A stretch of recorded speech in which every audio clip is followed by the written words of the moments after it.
Hola, hola, ¿qué tal? ¿Cómo estáis? Bienvenidos, bienvenidas a esta clase sobre técnicas de regulación emocional en la psicoterapia del trauma en el entorno íntimo.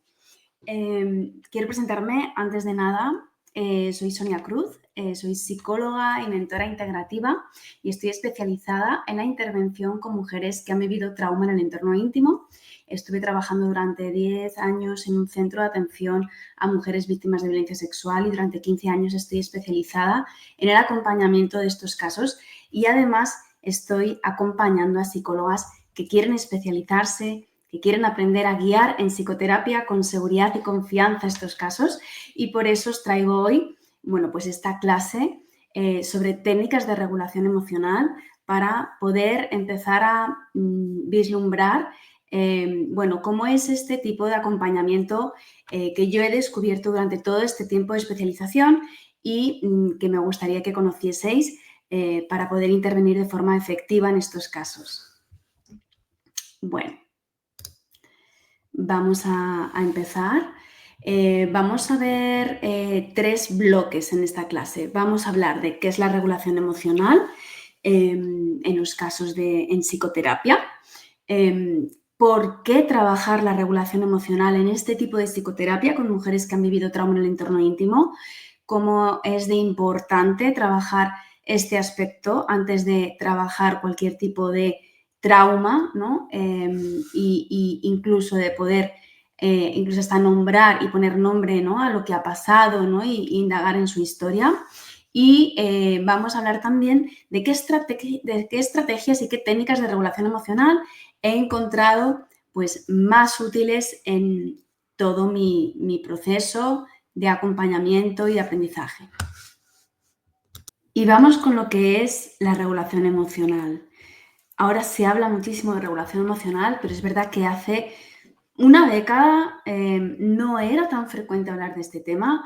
Yo cuando aprendí a intervenir en trauma, ¿no?, con técnicas de procesamiento, nadie me habló de este término. Es algo que se ha ido desarrollando en los últimos años y que yo he ido comprobando también que era necesario trabajar e incorporar en los procesos para que fueran efectivos, ¿no? Sobre todo también para trabajar ese miedo a retraumatizar que solemos tener cuando trabajamos este tipo de traumas que no sabemos cómo atender. La regulación emocional, ampliar esa ventana de tolerancia es fundamental para poder intervenir con seguridad. Entonces, vamos con ello. ¿De qué hablamos cuando hablamos de regulación emocional? Bueno, es el proceso mediante el cual una persona maneja y modula sus emociones. Implica la capacidad de identificar, ¿no?, darnos cuenta de lo que nos está pasando, de lo que estamos sintiendo, comprenderlo, ponerle nombre y responder también en base a esa necesidad, a esa emoción que está ocurriendo de forma adecuada, sin vernos desbordados o desbordadas por ellas. Se trata de tener la capacidad de poder afrontar los acontecimientos surfeando esas olas, pudiendo responder de una forma, pues, o asertiva, o eficaz, o resolutiva. No se trata de estar siempre bien, se trata de cada cosa que vaya ocurriendo, poder tener la capacidad de amortiguar el estrés que nos pueda causar o de poder responder de forma adecuada, ¿no? En el contexto de la psicoterapia del trauma es muy relevante, ya que el trauma puede desencadenar respuestas emocionales intensas y desadaptativas. Ahora vamos a ver más adelante sobre esto, pero cuando yo empecé a trabajar con mujeres que habían vivido violencias sexuales, me di cuenta de esto, de que el trauma se quedaba muy encapsulado y de que si no teníamos herramientas para ir regulando esas emociones que se disparan, que se detonan, ¿no?, ante estímulos internos o externos, las mujeres sentían mucha inseguridad y los procesos se estancaban. Bueno, ¿qué es la regulación emocional también, no? va mucho más allá, como decía, de la bajada de la intensidad emocional. No se trata solamente de hacer unas respiraciones, ¿no? De tranquilizarnos cuando la emoción se ha disparado, cuando tenemos una angustia muy grande, sino también implica el desarrollo de la conciencia sobre nuestro propio cuerpo, sobre nuestro estado emocional y lo que éste significa para la persona. Es decir, no solamente se trata de, ya os digo, ¿no? Como respirar y bajar la perturbación, sino de ir adquiriendo estrategias para ir siendo conscientes de qué señales nos está mandando nuestro cuerpo acerca de si estamos bien, si no estamos bien, qué significan, ¿no? Y poder, por lo tanto, bueno, pues comprenderlas y actuar en consecuencia, bajando también la perturbación, ¿no? O sea, de alguna manera se trata de hacer músculo, entrenar la capacidad de amortiguar esa tolerancia a las emociones para, bueno, pues que sea más fácil para nosotras y para nosotros poder ponerles nombre y poder, bueno, pues actuar de una forma, bueno, pues resolutiva y sana, ¿no? Bueno,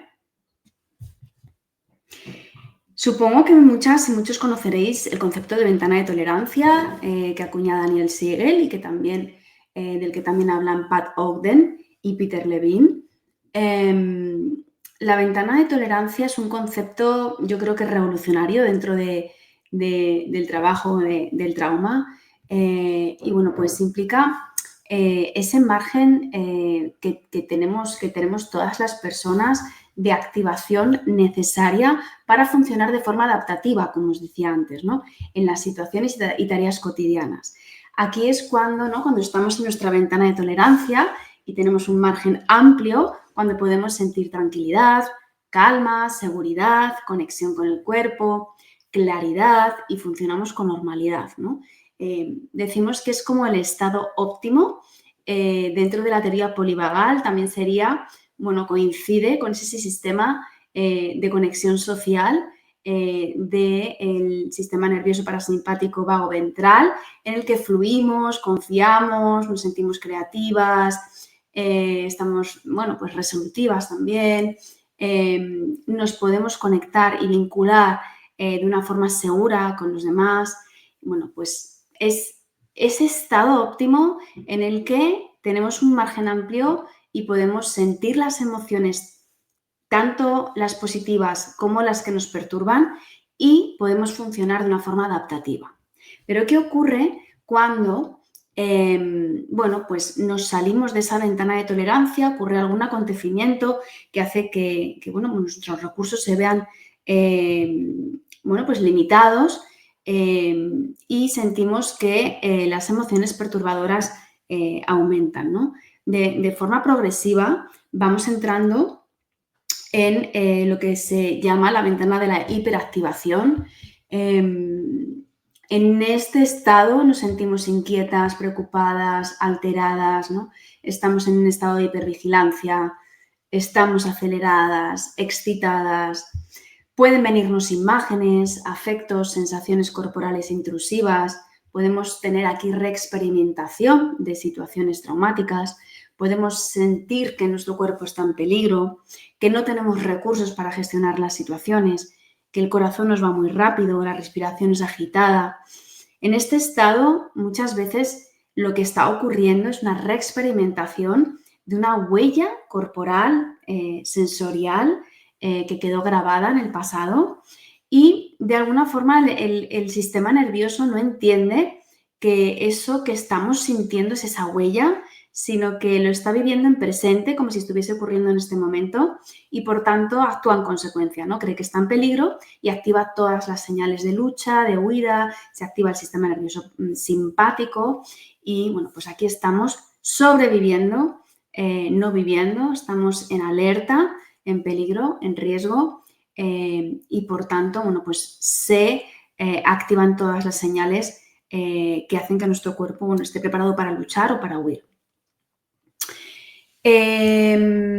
Esto sería la ventana de la hiperactivación por arriba, pero muchas veces lo que ocurre es que cuando estamos de forma crónica aquí, en un estado de hiperactivación, lo que ocurre es que no entramos en un estado de hipoactivación o disociación o congelación, donde aquí sentimos, bueno, pues que las emociones se desvanecen, las sensaciones, nos sentimos entumecidas o desconectadas del cuerpo, embotadas, tenemos sensación de congelación, como de muerte, de vacío, pasividad, parálisis, ¿no?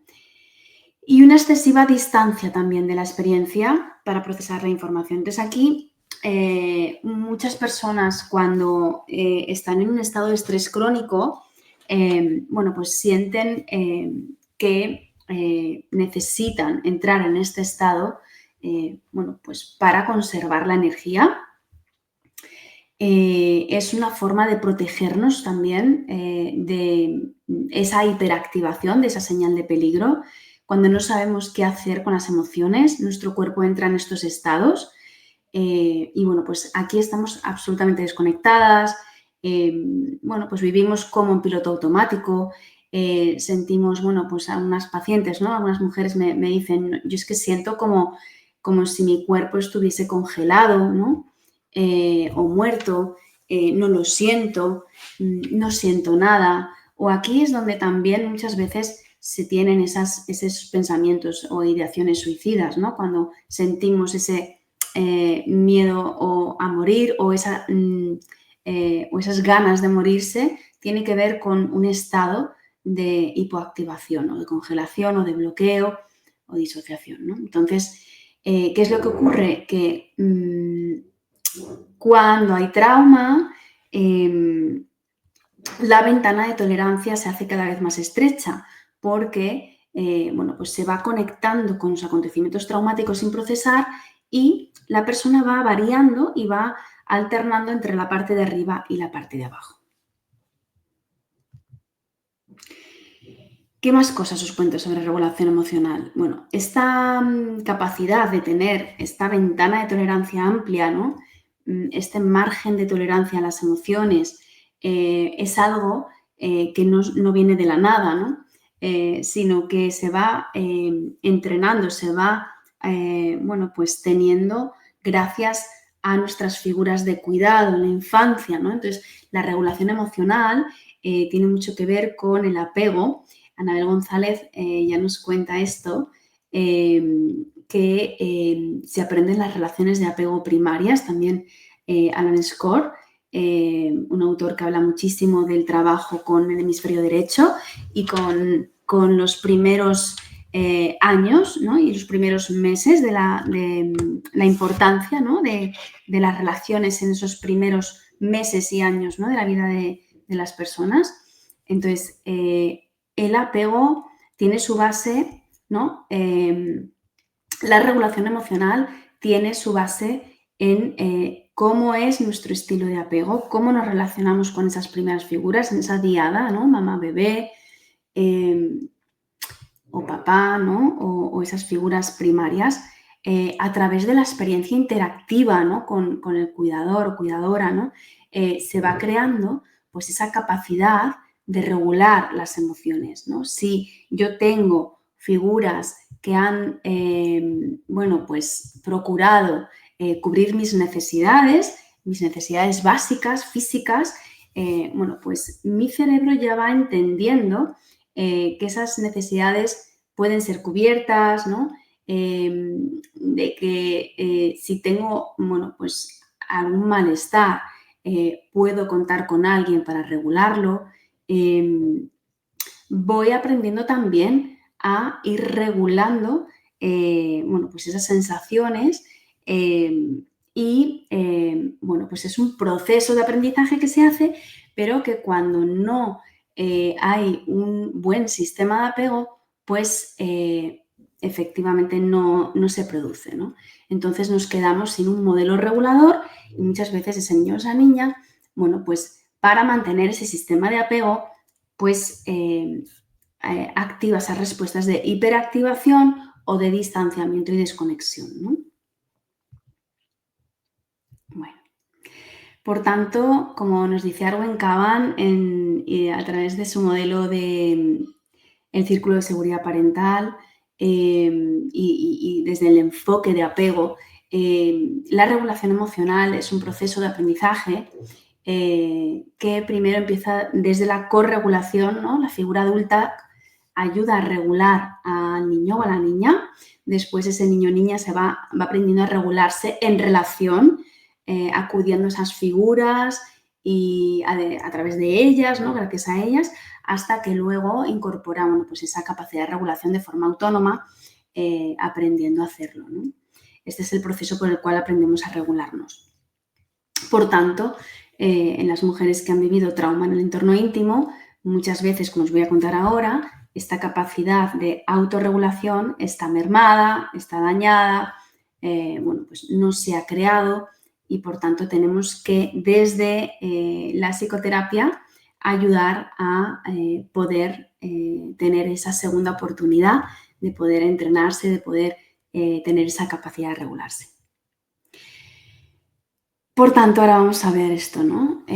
¿Por qué trabajar la regulación emocional en la psicoterapia del trauma en el entorno íntimo? Ya os he estado dando algunas pistas, pero bueno, es importante darnos cuenta de que cuando trabajamos con mujeres que han vivido trauma de este tipo, como os decía antes, esa capacidad de regulación va a estar mermada, no solamente por el sistema de apego que ha tenido, seguramente, sino como consecuencia de los diferentes eventos traumáticos que ha ido viviendo. Entonces, si un acontecimiento traumático está sin procesar, entonces es fácil que se me dispare, que se me detonen esas sensaciones asociadas y que mi ventana de tolerancia se vaya estrechando, como os decía antes. Entonces, vamos a hablar un poquito sobre trauma en el entorno íntimo. Bueno, deciros que cuando yo hablo de trauma en el entorno íntimo, me refiero a las violencias sexuales, sobre todo, y psicológicas ocurridas por personas o ejercidas por personas de confianza en cualquier etapa de la vida. Bueno, según la OMS, 1 de cada 3 mujeres ha sufrido violencia sexual y o física por la pareja o por personas distintas a la pareja a lo largo de su vida o la sufrirá. Estamos hablando de una prevalencia muy alta. Estos datos, estas estadísticas coinciden con estudios internacionales y nacionales. En concreto, según los estudios sobre violencias sexuales en la infancia, 1 de cada 4 mujeres ha sufrido violencia sexual antes de cumplir los 18 años, ¿de acuerdo? El 85% de esta violencia sexual es ejercida por personas conocidas, en el 90% de los casos por hombres, al contrario de lo que se piensa, ¿no? Que estas violencias se cometen por personas desconocidas, por agresores, pues que nos atacan en la calle, en un callejón oscuro, altas horas de la madrugada. Realmente las violencias sexuales ocurren en el entorno más íntimo, de más confianza, normalmente en domicilios, en casas, en lugares de trabajo o en lugares de estudio, ¿no? En lugares donde no te esperas, ¿no? que esto vaya a pasar y por personas que tampoco te esperas. Por otro lado, hay más vulnerabilidad, ¿no? A sufrir este tipo de violencia si ha habido trauma de apego ya, ¿no? En la infancia, en los primeros años, o trauma temprano. Entonces, hay más probabilidad de sufrir violencia sexual en edad adulta si he tenido una historia de apego insegura, ¿no? Si tengo un estilo de apego inseguro, pues por cómo ha sido la relación con mis figuras de cuidado, o si he sufrido esa violencia sexual también en la infancia. Entonces, la vulnerabilidad es bastante grande. Bueno, pues cuando una mujer sufre violencia sexual en la edad adulta, bueno, pues hay que mirar al pasado porque seguramente, bueno, pues o haya violencia psicológica o negligencia o abandono o heridas de rechazo o violencias sexuales en la infancia. Por otro lado, el hecho de sufrir, ¿no? Violencia sexual en la edad temprana hace que la probabilidad de sufrir revictimización en la edad adulta sea muy grande. Por lo tanto, muchas veces vemos que cuando existe violencia de género en la pareja, una mujer está viviendo violencia por parte de su pareja, la probabilidad de haber sufrido violencia sexual a lo largo de su historia es bastante alta, ¿no? Por lo tanto, bueno, pues aunque hablamos de violencias sexuales, me gusta hablar de trauma en el entorno íntimo porque está muy asociado, bueno, pues a lo que nos ocurre desde que nacemos con nuestras figuras de cuidado en el entorno pues, de más confianza y tiene mucho que ver con las relaciones de pareja y el trauma que genera la violencia, ¿no? Ocurrida. Y por último, solo 1 de cada 10 lo denuncia en España. ¿De acuerdo? Estos son estadísticas de la macroencuesta nacional del 2019 en España. Pues solamente el 8% de las mujeres lo denuncia, pues muchas veces por miedo, por vergüenza, por culpa, ¿no? O porque no se identificaba, porque pensaba que no era víctima de violencia sexual. Porque, bueno, pues en los mitos, este mito de la violación auténtica lo que hace es, bueno, pues no ayudarnos a detectar cuando estas violencias ocurren y a darles la importancia que merecen, ¿no?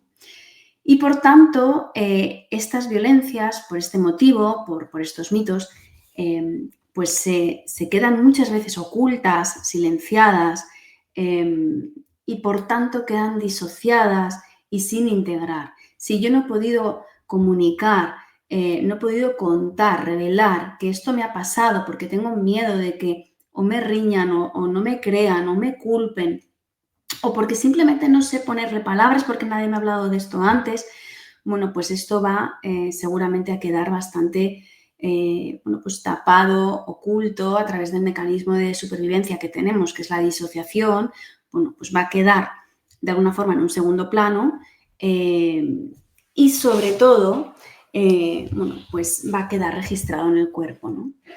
Muchas veces la disociación lo que hace es promover que no haya recuerdos, que haya un olvido de lo que ha ocurrido por supervivencia y por la naturaleza de este tipo de trauma, de la violencia sexual, pues también el cuerpo es el primer receptor y por tanto la huella, bueno, pues queda muy almacenada a nivel sensorial y por eso decimos que las terapias verbales no funcionan.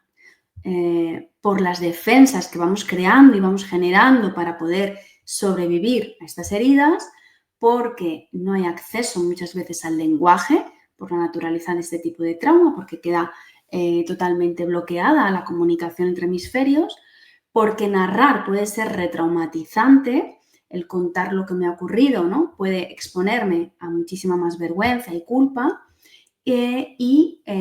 porque las emociones y las sensaciones al quedar encapsuladas son muy intensas y por tanto, bueno, pues no es fácil acceder a esos recuerdos o a esas sensaciones o a esas emociones y lo que hacemos es irnos protegiendo, ir desconectándonos del cuerpo y funcionando de cabeza para arriba de alguna manera, ¿no? ¿Qué es lo que ocurre en estos casos, no? Pues que cuando no hemos podido procesar este tipo de recuerdos porque están disociados, porque están olvidados, negados, porque están ocultos, porque no siento la seguridad suficiente como para poder revelarlos o encuentro la persona adecuada para poder hacerlo, que esté especializada.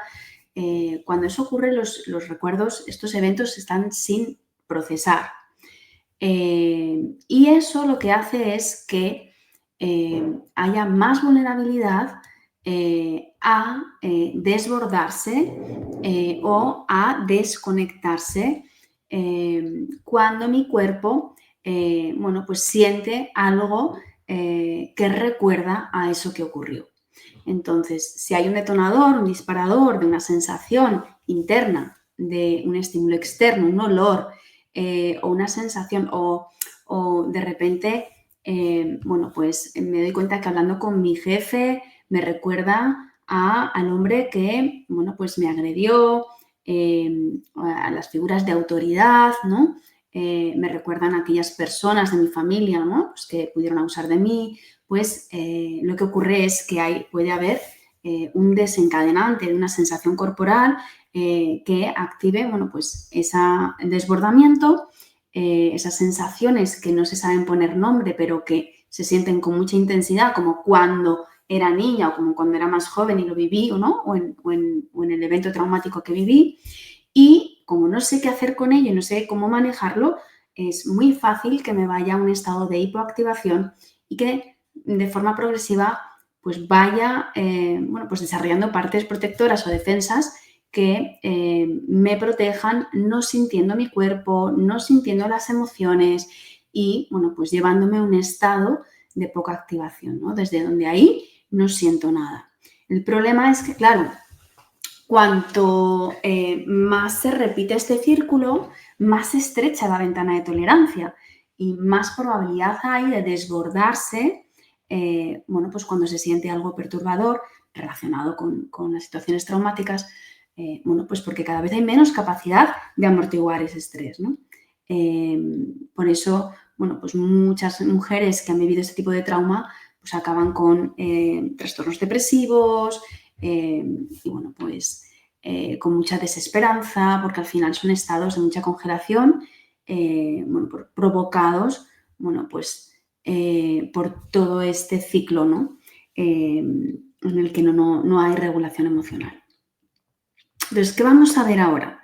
Vamos a ver aquellas estrategias y técnicas de regulación emocional que yo he ido descubriendo en mi práctica como más útiles en la psicoterapia del trauma en el entorno íntimo. Entonces voy a hacer un barrido general por todas estas técnicas. Algunas de ellas, bueno, pues las desarrollo con muchísima más profundidad en mis cursos de formación, en mis mentorías, y me detendré en algunas en concreto, ¿no? En las finales, que son las que más utilizo, pero bueno, lo que quiero es daros como un abanico general de lo que me sirve a mí, lo que yo aplico en psicoterapia y lo que bueno, encuentro que funciona y que va ayudando a generar esa capacidad de regulación emocional que necesitan las mujeres, ¿no?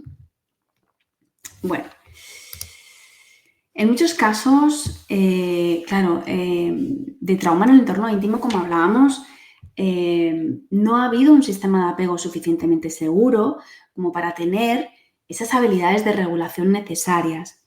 Ya hemos visto antes, ¿no? Que muchas veces este tipo de trauma empieza en edades muy tempranas, ocurre en el ámbito familiar, ocurre en el ámbito más íntimo, de mucha confianza.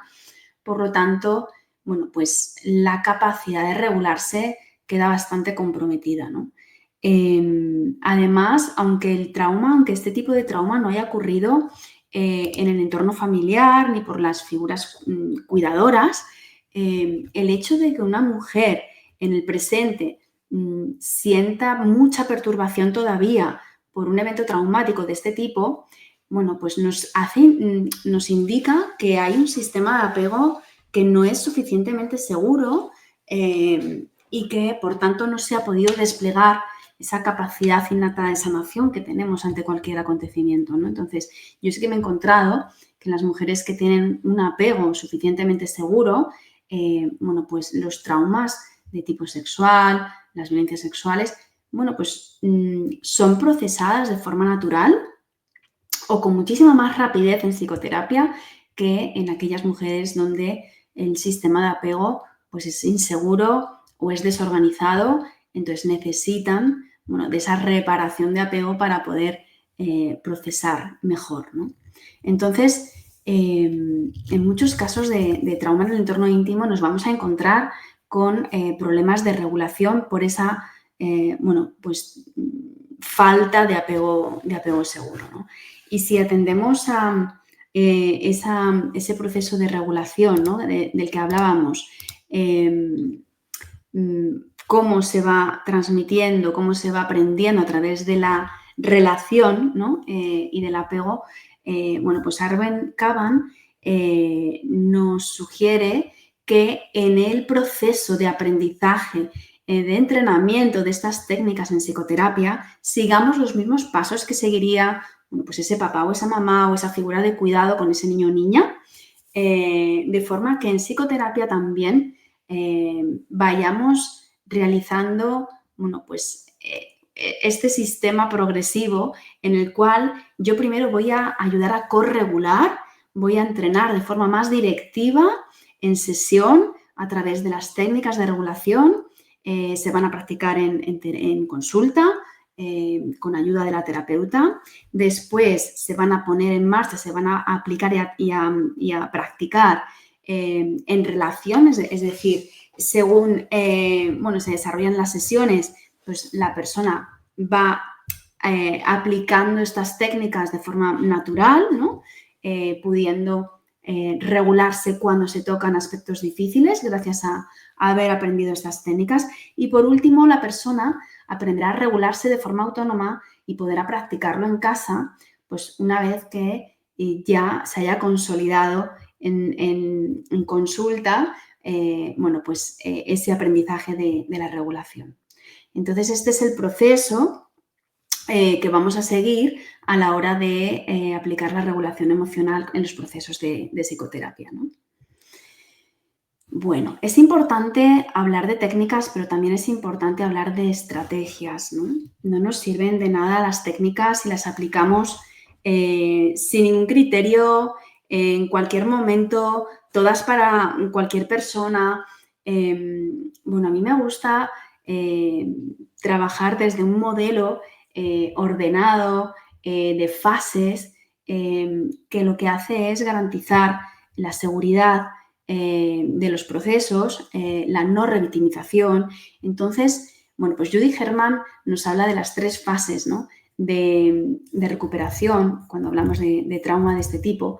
La primera sería la fase de estabilización y seguridad, la segunda la de recuerdo y luto y la tercera de reconexión con la vida.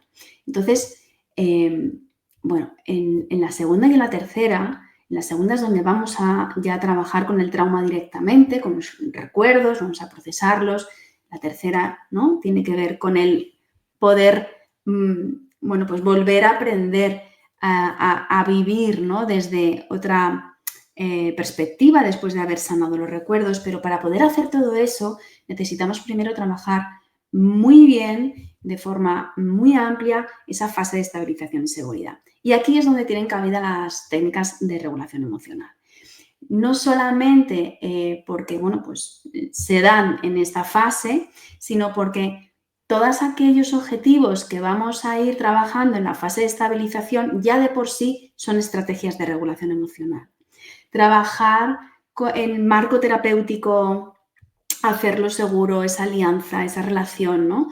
Terapeuta-paciente ya es una primera manera, una estrategia de regulación emocional. El poder poner nombre a las cosas, las emociones, a los síntomas, a lo que me ha ocurrido, ¿no? Poder entender lo que me pasó, la psicoeducación, el trabajo de los síntomas, el fortalecimiento de la yo adulta, el autocuidado. Hay muchísimas estrategias de regulación emocional que podemos llevar a cabo. No solamente voy a hablaros de técnicas, sino, todo lo que es el tratamiento, las fases de un proceso, tienen que tener en cuenta esta perspectiva de no revictimización y de regulación emocional. Entonces, esto es una de las cosas que comento en el método Empodera y Reconecta, que es esta mentoría grupal que hago con psicólogas que quieren acompañar a mujeres que han vivido trauma en el entorno íntimo. Vamos viendo la hoja de ruta de las fases a seguir y aquí es donde se van viendo todos los objetivos que van encaminados a poder procesar el trauma cuando la persona se siente suficientemente segura, con los recursos adecuados y con la ventana de tolerancia suficientemente amplia y grande, ¿no? Bueno. En relación a las técnicas tenemos 2 tipos de técnicas. Las técnicas de arriba a abajo y las técnicas de abajo a arriba. ¿En qué consisten? Las técnicas de arriba a abajo son aquellas que utilizan el pensamiento las cognitivo-conductuales, ¿no? De toda la vida, que bueno, lo que hacen es a través de la reestructuración cognitiva y del discurso racional ir produciendo cambios a nivel emocional y corporal. Este tipo de técnicas las hemos aprendido muchas veces en la carrera o en los másters, ¿no? Y bueno, pues en mi experiencia a mí se me quedaban muy cortas porque no llegaban a poder producir, no llegaban a producir cambios suficientemente grandes en cuanto a lo emocional y lo corporal, ¿no? Cambiando solamente, hablando de lo irracional, que es una situación, ¿no? Por muy bien que lo hagas, si el sistema nervioso y el cuerpo tienen la huella de lo traumático, del peligro, muchas veces es muy difícil bueno, pues, producir ese cambio, ¿no? Que la persona realmente sienta que con el pensamiento se cambia todo ese sistema de alerta. Cuando yo descubrí las técnicas de abajo arriba, me di cuenta de que eran realmente técnicas efectivas en este tipo de casos, donde os he dicho antes, ¿no? Que el trauma queda tan en el cuerpo, es una huella tan sensorial y tan emocional, ¿no? Cuando queda todo tan encapsulado, trabajar con el cuerpo y la emoción para modificar pues esas áreas subcorticales que tienen que ver con la amígdala, desactivar las señales de peligro de la amígdala es lo que realmente va a producir cambios a nivel cognitivo. Si yo siento en mi cuerpo seguridad, por ejemplo, tengo miedo a montar en metro y bueno, pues yo siento pánico, terror a quedarme encerrada en el vagón, ¿no? Si yo siento toda esa señal de peligro, cuando vaya a montarme en ese vagón, voy a pensar, bueno, pues que me voy a quedar atrapada, que me va a dar un ataque de pánico, que es peligroso, que no debería de hacerlo, ¿no? Pero si realmente yo trabajo con el cuerpo para desactivar esa señal de peligro que se ha quedado almacenada, que es del pasado, y realmente consigo que la persona sienta su cuerpo relajado y tranquilo y calmado, realmente va a ser mucho más fácil que no se activen los pensamientos, las creencias irracionales y bueno, pues que la persona no sienta y no piense tanto que montar en metro es peligroso, ¿no?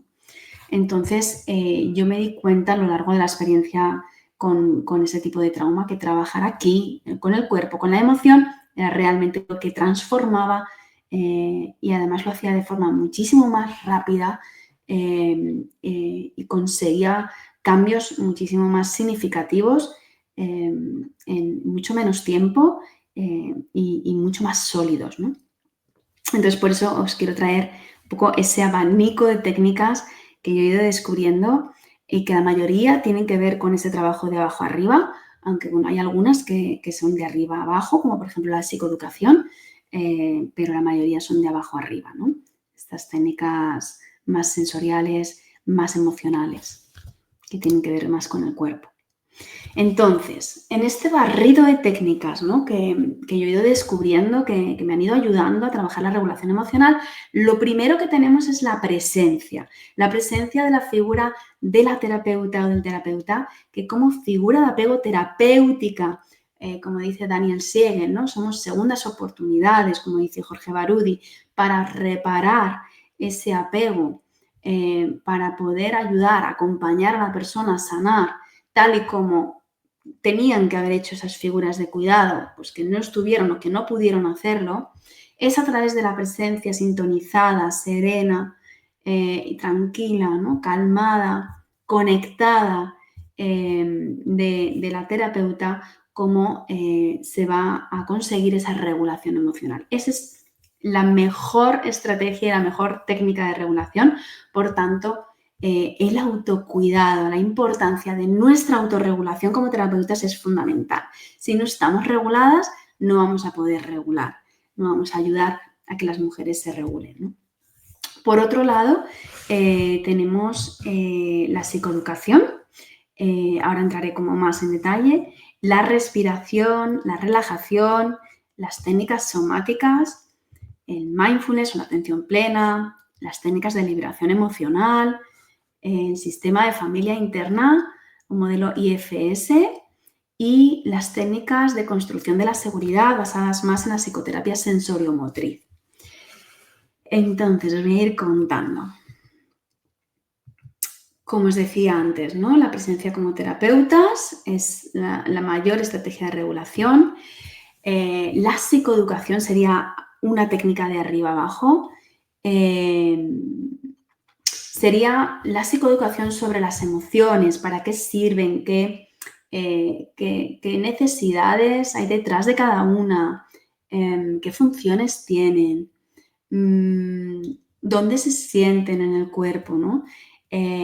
La psicoeducación sobre la regulación emocional, sobre ventana de tolerancia, la teoría polivagal, ¿no? Cómo es el sistema nervioso, ¿no? La diferencia entre el sistema nervioso simpático y el parasimpático cuando estamos, bueno, pues en uno o en otro. La psicoeducación sobre el trauma y la resiliencia, bueno, pues toda esta información es empoderadora, ayuda muchísimo a las personas a conocerse, a saber lo que les ocurre, a entenderse, y eso ya ayuda muchísimo a bajar la perturbación. Por otro lado, el ayudar a organizar a las personas lo que sienten, ¿no? Poner palabras o darle forma a una emoción, pues es algo que aporta mucho orden cuando hay mucho caos interno y cuando las personas no distinguen entre pasado y presente, que es lo que suele pasar en muchos casos, sobre todo cuando hay apego desorganizado, que se entremezcla, ¿no? Y cuando hay trauma complejo, se entremezclan las vivencias del pasado que me han afectado a todas las áreas de mi vida, ¿no? Prácticamente en el presente, que se detonan y se desencadenan, bueno, pues en el día a día, ¿no? El entender, el saber que esto no es del presente, es del pasado, tiene que ver con un estado emocional de la niña, ¿no? Todo eso ayuda muchísimo a regular, ¿de acuerdo? Por otro lado, es fundamental esa psicoeducación también sobre toda la parte de psiconeuroinmunología que se está evidenciando, que se está demostrando científicamente que tiene que ver con la regulación emocional. No somos cuerpo y mente de forma separada, ¿no? Lo que ocurre en nuestro intestino afecta directamente al cerebro. Se dice, ¿no?, que es el segundo cerebro, ¿no? El intestino es donde bueno, pues se desarrolla el 90% de la serotonina. Bueno, a través del eje intestino-cerebro, pues hay muchísima conexión entre lo que sucede en mi cuerpo, en si me estoy cuidando, si me estoy hidratando, si me estoy alimentando bien, si estoy durmiendo, si me está dando suficientemente la luz solar o si me estoy moviendo. Todo eso va a influir directamente en que mi sistema nervioso entienda que entienda si está en peligro o está a salvo, ¿no? Entonces, si estamos diseñados de alguna manera, pues para alimentarnos de una forma natural, a través de las señales de hambre, bueno, pues escuchando al cuerpo, para hidratarnos, bueno, para dormir las horas que necesitamos para reparar el sueño, movernos, estar en la naturaleza, conectados, moviéndonos. Si nuestro estilo de vida actual no cumple todas bueno, pues estas variables que son tan importantes, mi sistema nervioso va a ir enviando señales a mi cerebro de que hay algo que no está bien, de que no estoy a salvo, de que estoy en peligro, ¿no? Y de ahí, bueno, pues se van a desarrollar pues todas esas hormonas del estrés, el cortisol, la adrenalina, de forma cronificada, y todo eso va a afectar al intestino, porque a través del nervio vago, bueno, pues hay vías aferentes y deferentes, de arriba para abajo y abajo para arriba. La comunicación es totalmente bidireccional, y, bueno, pues cuanto peor esté, menos regulada, bueno, con más estrés, con un estado de ánimo peor, peor van a ser mis digestiones, más se va a desequilibrar mi sistema nervioso y mi sistema corporal en general, hormonal, endocrino. Entonces, tener información, estar informadas sobre la psiconeuroinmunología y la importancia de todas estas cuestiones en la regulación emocional es fundamental. Yo la conocí hace poco, pero desde entonces me estoy dando cuenta que esos pequeños cambios de rutina, de hábitos diarios, sí que producen cambios en la regulación, en la capacidad de estar más reguladas. Por otro lado, tenemos la respiración. Hay muchos tipos de respiración. La verdad es que a través de la respiración se puede activar el nervio vago, que es este nervio pues que va desde el tronco cerebral hasta el intestino, ¿no? Y que promueve ese sistema nervioso parasimpático cuando está activado. Entonces, la respiración activa el nervio vago, por lo tanto, nos va metiendo en ese sistema nervioso parasimpático, va ampliando nuestra ventana de tolerancia. Y a mí, de todas las técnicas de respiración que existen, que hay muchísimas, la que más me gusta es la 4-7-8. Inhalamos en 4, ¿no? Retenemos el aire en 7 y exhalamos en 8 y repetimos 8 veces este ciclo. Es una técnica que, en consulta ayuda muchísimo a bajar perturbación cuando la mujer, pues a lo mejor está desbordada, está conectando con algo o viene, ¿no? Pues con muchas dificultades durante la semana pues está desbordada, está fuera de su ventana. Hacer este ejercicio es algo muy rápido, muy sencillo, pero que de alguna forma enseguida hace que entremos en esa ventana de tolerancia y podamos ver las cosas de otra manera, podamos poner nombre, nuestra corteza prefrontal entre en acción, no se active esa amígdala, esa señal de peligro que hace que pensemos que realmente lo estamos. Entonces, es de las que más me gustan. Por otro lado están las técnicas somáticas, pues que trabajan con la desregulación del sistema nervioso, están dirigidas a aumentar la neurocepción de seguridad, que es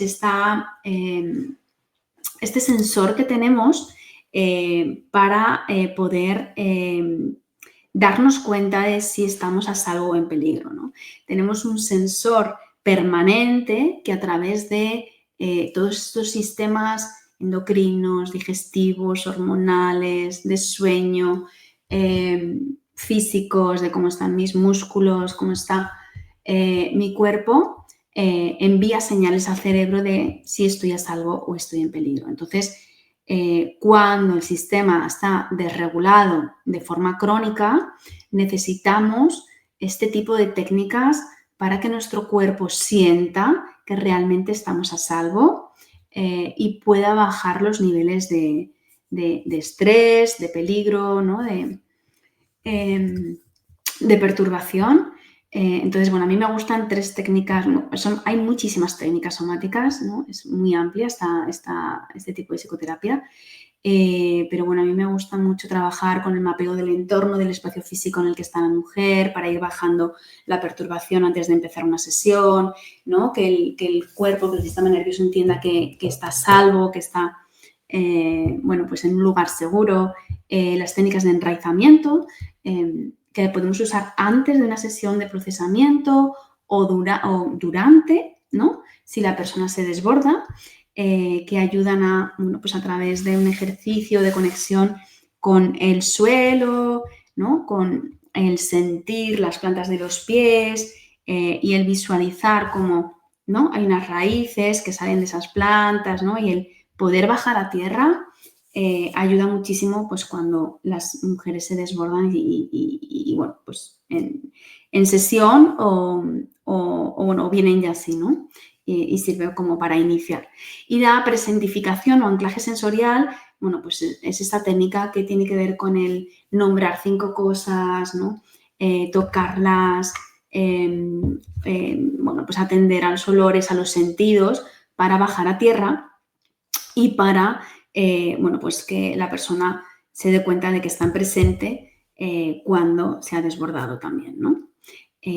También sirve para conectar si estamos desconectadas, si estamos en la parte de abajo de la ventana, en la hipoactivación, para poder volver a sintonizarnos entrar en esa ventana, porque claro, si una paciente, ¿no? Una mujer no está dentro de su ventana de tolerancia, es decir, no está conectando con la emoción o está desbordada, no puede haber procesamiento, ¿vale? Esto no lo he dicho antes, pero es fundamental la regulación emocional porque es dentro de la ventana de tolerancia donde podemos aprender, donde podemos avanzar en terapia y procesar los eventos traumáticos.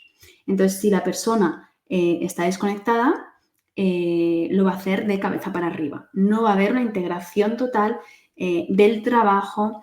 De alguna forma, yo voy a pensar, ¿no? Que no soy culpable, que no debo tener vergüenza, pero mi cuerpo no se lo va a creer. Mi cuerpo va a seguir sintiendo que soy culpable, ¿no?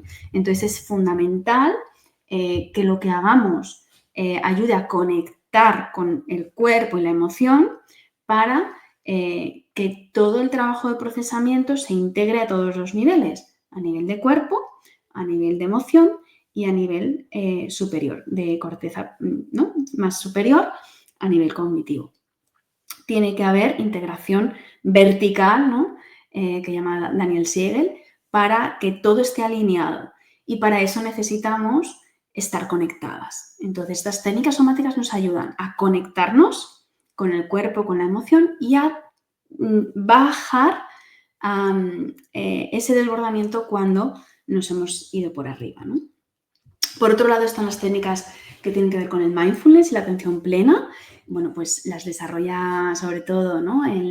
Allá por el 79 introduce en Occidente Jon Kabat-Zinn, que es un profesor de medicina de una universidad de Estados Unidos. Y bueno, pues lo que hace es traer pues, todas las técnicas de meditación, bueno, pues que ya se desarrollaban a nivel más oriental, ¿no? En países más orientales, ¿no? Las trae y las hace, bueno, pues más accesibles, ¿no? Bueno, la población más estadounidense y que luego ya se va desarrollando y se va difundiendo. Y bueno, pues se ve que es una manera muy efectiva de reducir el estrés, lo que ayuda es a aumentar la autoconciencia, a reducir los síntomas físicos y psicológicos asociados al estrés. Consiste en prestar atención de manera consciente a la experiencia del momento presente. Es una forma de tomar conciencia de lo que está pasando en nuestro cuerpo para ayudarnos a recuperar nuestro equilibrio interno, ¿no? Entonces, no se recomienda este tipo de técnicas en primeros momentos de un proceso de psicoterapia, sobre todo cuando la persona viene con la ventanita muy estrecha, pero yo sí que la incorporo cuando ya he llevado a cabo otro tipo de técnicas como un complemento y bueno, realmente la traigo aquí también porque a través de la atención plena es como trabajamos con la conciencia corporal, de la que os voy a contar luego, que es fundamental, ¿no? Dentro del mindfulness hay una técnica concreta que es el MBSR, que es un método que es la reducción del estrés basado en mindfulness, que a mí me gusta mucho y que pues, engloba tanto la exploración corporal para ayudar a poder ser más consciente de las sensaciones, como el trabajo con el cuerpo a través del yoga y luego ya la meditación, ¿no? Entonces, lo que consigue es aumentar esa capacidad de conciencia, de atención plena sobre nuestro cuerpo, sobre lo que nos ocurre, que es fundamental para poder regularnos, ¿no? Y bueno, pues aquí viene la técnica de liberación emocional. Es una de las técnicas estrella que yo más utilizo en consulta. Para mí es básica, de cabecera. Y bueno, pues está reconocida por la OMS desde el 79. En la década de los 70, pues el doctor Roger Callahan la desarrolla. Es una terapia basada en la acupresión, en el sistema energético del cuerpo, para ayudar a la expresión y a la liberación de emociones no procesadas. Entonces, lo que hace desde el enfoque polivagal esta técnica es desactivar la amígdala y el sistema de alerta del sistema nervioso, ¿no? O sea, ese sistema parasimpático de lucha-huida y nos lleva a estados de conexión social, a esa ventana de tolerancia, cuando trabajamos con la huella energética de la emoción. Entonces, bueno, desde la psicología energética se entiende que un pensamiento o que un recuerdo lo que hace es activar un desequilibrio energético en el cuerpo. Porque yo me siento mal, porque a mí me duele algo, o física o emocionalmente, porque en mi cuerpo hay un cortocircuito, hay un desequilibrio energético que es la huella sensorial de algo que ocurrió en el pasado. Entonces, esta corriente de la psicología lo que dice es que para poder trabajar con las emociones y con la perturbación hay que equilibrar energéticamente el cuerpo. Y de esa manera, bueno, pues se podrá ir como disolviendo esa perturbación emocional, ¿no? Entonces, bueno, consiste a través de unos toques, bueno, pues en determinados puntos del cuerpo, meridianos, bueno, pues a través de un protocolo desbloqueamos esa energía asociada a la emoción y de alguna forma lo que hacemos es eliminar la carga emocional que está vinculada a ciertas vivencias.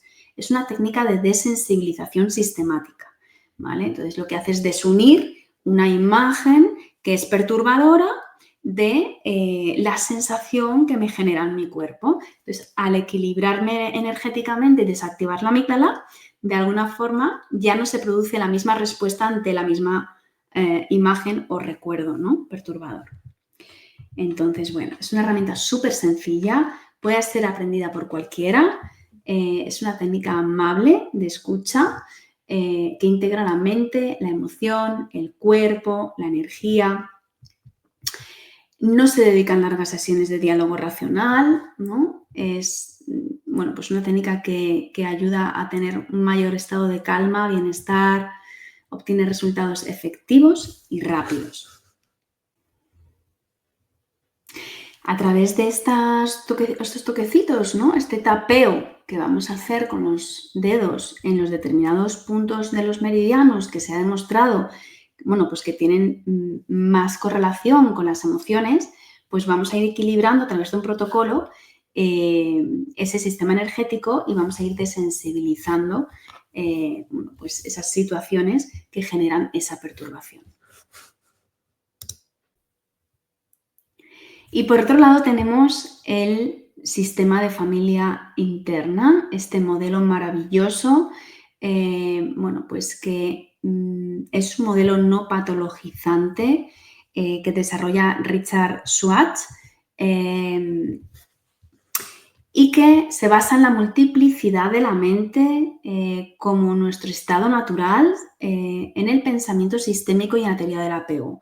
Entonces, bueno, pues desde este modelo se entiende que la mente está compuesta por partes y que en la base de estas se halla el núcleo de la persona o el self verdadero y, por tanto, descubrir estas partes protectoras que ahora vamos a ver que se han ido desarrollando a lo largo de nuestra vida y regularlas pues ayudan a poder sentirnos más confiadas, más seguras, a tener un estado de calma mayor, porque bueno, pues hay una mayor conexión con el estado de la yo adulta que es consciente de esas partes infantiles y que puede acompañarlas o que puede dialogar con ellas. Entonces, desde este modelo, bueno, pues se dice que hay varios tipos de partes, las partes exiliadas, las vulnerables, aquellas que soportan la carga, el dolor, la vergüenza de lo que ocurrió en un momento dado, las partes protectoras, que pueden ser de dos tipos, o directivas o apagafuegos, y luego está la parte self, que es esta parte que os digo, que es la de la yo adulta, que siempre está presente, pero muchas veces está oculta bajo esas partes protectoras. Entonces, mediante este modelo, lo que hacemos es identificar qué partes se han desarrollado en mí que me protegen de ese dolor y que de alguna forma se han quedado ancladas en el pasado, ¿no? Y que siguen funcionando a día de hoy como si estuviésemos pasando lo que pasamos en su día, ¿no? Entonces es fundamental identificar esas partes directivas que asumen ese papel preventivo, protector, que creen que nos están protegiendo, pues distanciándonos o exigiéndonos o desconectándonos, ¿no? Porque así es como aprendieron a sobrevivir y es fundamental también identificar las partes bomberas o apagafuegos, que son las que trabajan para desviar la atención del daño, para no conectar con él y que nos lleva muchas veces a tener conductas pues, impulsivas o inadecuadas o más adictivas, ¿no? Para evitar que las partes exiliadas vuelvan a sufrir de nuevo, ¿no? Entonces, este modelo la verdad es que para mí ha sido un descubrimiento, ha sido revelador y la verdad es que combinado con los Playmobil, con la técnica de los Playmobil, es un modelo que aporta mucha organización porque ayuda a identificar las partes, a darnos cuenta de que pues esa parte autoexigente o esa que siente toda esta angustia, no es algo que nos invade como personas, ¿no? Totalmente, sino que son partes de nosotros que se activan, que están asustadas y que lo que quieren es protegernos, ¿no? Entonces, bueno, los Playmobil nos ayudan a traer detalles de los que no somos conscientes de estas partes, nos ayudan también a saber cómo se relacionan entre sí y la verdad es que es una gran técnica y un gran modelo para trabajar con apego desorganizado, que es bueno, pues el sistema de apego pues, más frecuente en los casos de trauma en el entorno íntimo, ¿no? Y por último, la técnica de la construcción de la seguridad. Bueno, cuando trabajamos muchas veces con mujeres que han vivido trauma en el entorno íntimo de forma temprana, por personas significativas y bueno, pues han vivido violencias sexuales, aprenden a que no hay un lugar seguro, ¿no? O sea, no tienen una neurocepción de seguridad en su cuerpo. Entonces, intentar instalar lugares seguros para conseguir la regulación emocional, en mi experiencia, no era algo que ayudara, porque muchas veces sensaciones placenteras se asociaban a eventos traumáticos o porque la persona ni siquiera ha tenido una sensación de seguridad en su vida, ¿no? Porque desde muy pequeñita pues, sufrió trauma, ¿no? Entonces, es fundamental no insistir en instalarlo, enfocarse más en construir la seguridad, porque en muchos casos no existe, no es un sentimiento familiar, ¿no? A veces no les sale, entonces se sienten más frustradas y como os digo, puede desencadenar también recuerdos traumáticos, el conectar con el cuerpo, pues directamente muchas veces hace que conectemos con lo traumático. Entonces, para mí es fundamental la construcción de la seguridad, el trabajo de la interocepción, la capacidad de sentir dentro del cuerpo, como os decía antes, a través de la atención plena, bueno, pues aumentar la conciencia de nuestro estado interior, saber qué le pasa a nuestro cuerpo, conectar con él y darnos cuenta de que sentir no es peligroso, de que las sensaciones corporales realmente no lo son, no son peligrosas. Si las observamos y aumentamos nuestra percepción de lo que ocurre en nuestro cuerpo y de cómo nos hace sentir, pues vamos a entrenarnos en la capacidad de escucharlo, de identificar cuando no estoy bien o cuando sí lo estoy y por tanto actuar en consecuencia. Entonces, como hay tanta desconexión cuando hay trauma y tanta disociación, la capacidad de sentir nuestro cuerpo, las señales, lo que nos ocurre, observarlas y de alguna forma darnos cuenta de que son huellas, son ecos, pero no son peligrosas en sí, nos ayuda pues, a estar más conectadas en el día a día, a identificar cuando tenemos señales de hambre, de sed, cuando algo nos está perturbando y por tanto eso es lo que va a hacer que podamos regularnos. Entonces, hay una técnica que yo he ido desarrollando, pues que he ido cogiendo de varias, ¿no? Como la psicoterapia sensorio-motriz, del MDR, de la atención plena y el mindfulness, bueno, pues que yo aplico para ir construyendo seguridad, que lo que hace es acercar de forma progresiva a la persona a poder sentir su cuerpo y a sentir seguridad en su cuerpo, aunque sienta bueno, pues sensaciones perturbadoras, ¿no?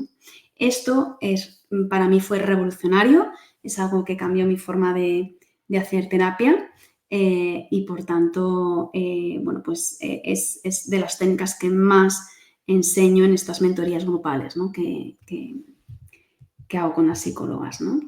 Entonces, resumiendo, para una psicoterapia efectiva y no revictimizante, ¿no? Del trauma en el entorno íntimo, para no revictimizar y poder hacer una buena psicoterapia, es fundamental conocer las características de este tipo de trauma, como os decía, que reside muchísimo en el cuerpo, que tiene una huella muy sensorial, cómo impacta la disociación, la desconexión, cómo empequeñece la ventana de tolerancia.